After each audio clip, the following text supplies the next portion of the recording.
Եվ մարդիկ, որոնք ապօրինի դարձել են նախագահներ, Օսկար Քոչարյանի եւ Սերժ Սարգսյանի մասին, այսօր այնուամենայնիվ այդպեսի մեծ պատասխանատվություն չեն կրել։ Ինչու՞։ Չեն կրել ինչու համար, որովհետեւ բոլորն էլ մասոններ են։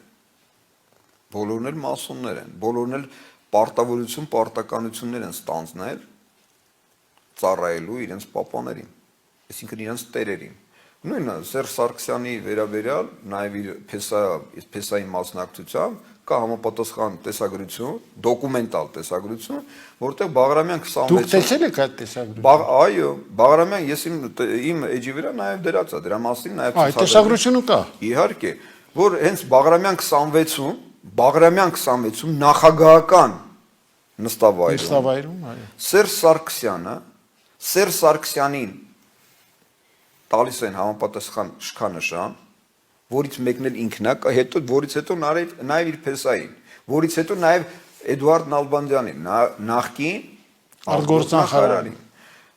Բոլորն էլ, ովքեր այսօր գրավում են, նույն Գագիկ Ծառուկյանը, նույն բոլոր նույն Հովիկ Աբրահամյանը, նույն նախկին վարչապետները, նույն Լևոն Տեր-Պետրոսյանը եւ այլոք, բոլորն էլ հանդիսանում են մասոններ։ Բոլորը մենք անգամ կուսակցություններ չունենք։ Մենք չունենք կուսակցություններ, ընդհանրապես նույն հանրապետական կուսակցությունը, որովհետեւ իրավական առումով կուսակցություն չի։ Նա հանդիսանում է եվրոպական ժողովրդական կուսակցության անդամ։ Նա անգամ կանոնադրություն չունի, նա անգամ ծրագիր չունի։ Բոլոր խնդիրները, բոլոր ծրագրի նպատակային ուղղորդված գաղափարախոսությունները եւ այլն իրականացում են միմիայն եվրոպական ժողովրդական կուսակցության նրանց բարիքների, այսպես ասած, այլասերվածության շրջանակներում։ Այդ իսկ պատճառով այլասերվածության մասին օրենքները